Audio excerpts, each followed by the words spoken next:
Siamo alla prima pagina del Gazzettino di Venezia, adesso vediamo in fotografia il patriarca Angelo Scola, il quale dice: i lavoratori partecipino agli utili. Queste parole sono state dette nell'incontro di ieri che il patriarca di Venezia ha sostenuto in provincia.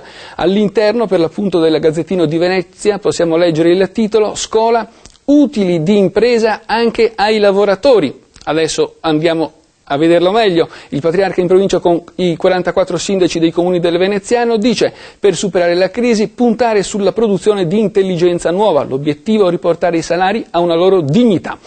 Le reazioni, vediamo insieme quindi l'apertura di sindacati industriali, proposta interessante dicono, parliamone. Luigi Brugnaro, presidente di Confindustria Venezia, disponibile a un confronto su questi temi. La CGIL, collaboriamo con la pastorale del lavoro. La UIL dice, idea anche nostra. E a tal riguardo vediamo un po' come il nostro telegiornale si è occupato della visita del patriarca di Venezia alla provincia di Venezia.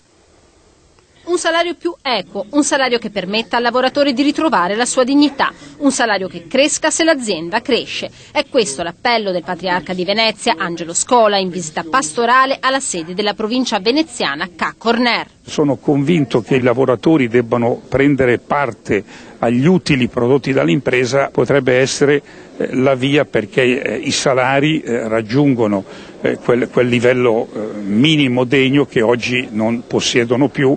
Gli aiuti della Caritas, i sussidi pubblici sono un buon pronto intervento, ma non bastano a far ripartire l'economia, ha detto il cardinale di fronte ad una platea di 40 sindaci con fascia tricolore al petto. Crisi economica ed emergenza lavoro al centro del discorso anche del presidente della provincia, Francesca Zaccariotto, che ha accolto il patriarca snocciolando dal palco i numeri allarmanti della crisi veneziana, 5.000 i lavoratori che hanno perso il posto, la cassa integrazione è cresciuta del 300%, il futuro dei giovani è a rischio.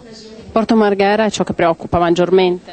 Ma Porto Marghera, ma credo anche tutta la realtà, perché anche il Veneto orientale ha dei dati che sono particolarmente allarmanti.